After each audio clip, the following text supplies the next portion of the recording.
Hey, shipmate! I am Commodore Billy, squadron commander of all rebel captains commissioned in the Let Freedom me Fleet. introduce you to one of our fellow captains.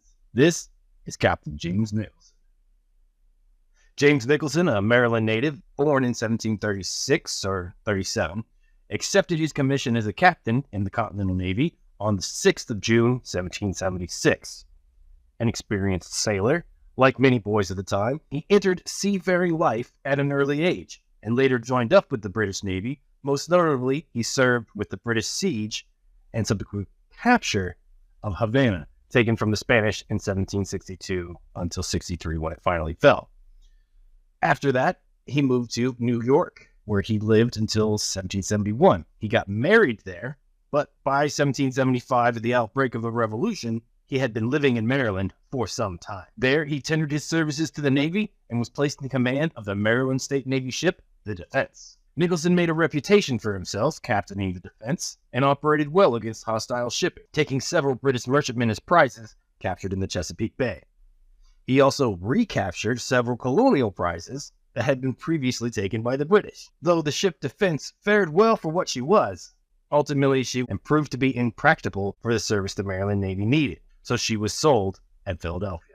After Captain Nicholson's successful cruises in the Chesapeake Bay aboard the Defense, he was placed in command of the 28-gun frigate Virginia in June of 1776. The Virginia, being one of the 13 frigates authorized by the Continental Congress, which was one of the largest ships ever put to sea by the Continental Navy, save for the America, which was a 74-gun ship of the line, though she never saw any action and was given away to France to repay some debts. The Virginia's keel was laid down on the 13th of December, 1775, in Fells Point, Maryland, by George Wells.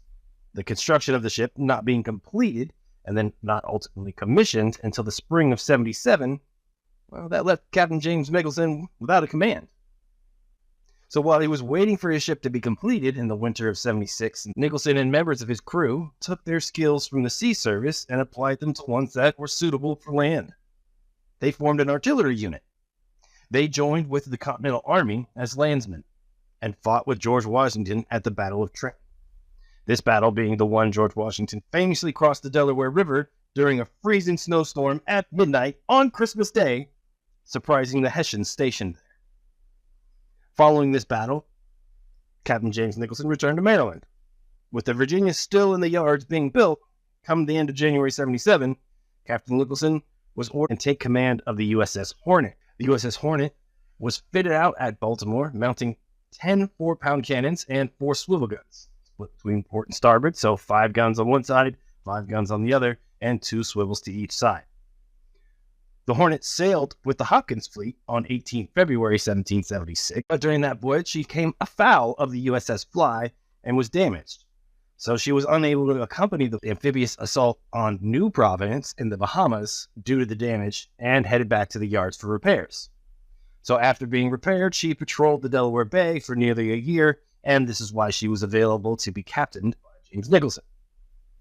Once he took command, she received orders for her first cruise outside of the bay. Captain James Nicholson was to set sail with a convoy of merchantmen bound for Charleston, South Carolina. He was to lead this convoy as protection to keep them from being taken as prizes from the patrolling British ships. His orders were to escort the convoy fairly off to sea. After successfully slipping the blockade, the remainder of the cruise was smooth sailing.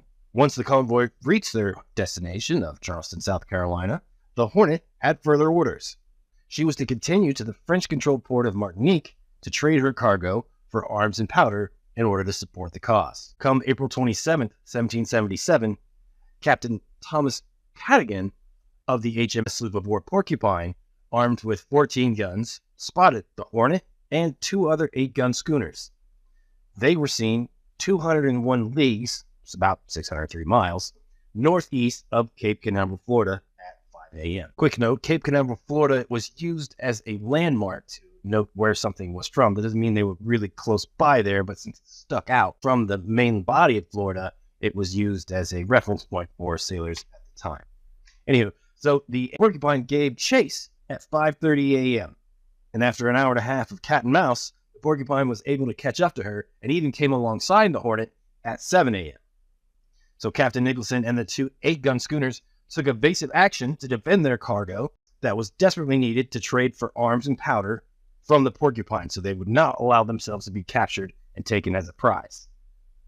Captain Nicholson bought time by kiting the Porcupine away from the other two ships, and the Porcupine took the bait. The Hornet and the Porcupine began a running battle, trading shots with each other, and the Hornet's crew performed admirably in their duty, manned the guns for over 2 hours, battling the Porcupine. The Porcupine would give chase, the Hornet would run away, and then they would trade shots, and would break off, trade shots, break off, and would zig and zag and try to escape. Nicholson, realizing that he was outgunned 5-7 and having accomplished his task of leading the Porcupine away from the others, Captain Nicholson gave the order to break off the engagement so that his ship could disappear as well and to make land in Martinique. The Porcupine, having no intention of letting her escape after battling so hard to capture her, pursued the Hornet. In the course of the running battle, the Hornet had been hulled several times, with round shot coming through the hull, and she was taking on water, causing her to rest low in the waterline, and even with the crew working at the pumps to de-water her, she was too slow and couldn't shake the Porcupine. Captain Nicholson struck his colors at 9:30 a.m., and the ship was taken. The Hornet and her crew were taken to Jamaica, Port Royal, where she was found to be leaking and was condemned. The Hornet had a valuable cargo of rice and indigo. Indigo, a plant which grows locally to the South Carolina region. It was actually due to the abundance of indigo in the South Carolina region, that indigo being primarily used to make dye, that Continental soldiers and sailors had their famous blue color.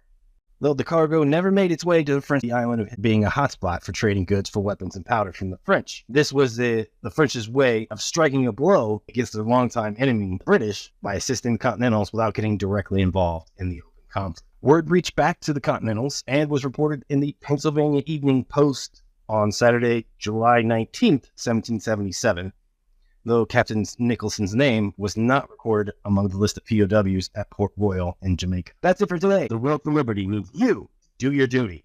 Hit the like button. Enlist with the Freedom Fleet by following and subscribing. Tune in next time to learn what becomes of Captain James Nicholson in Episode 2. Sail fast. Fight hard. God save the new nation.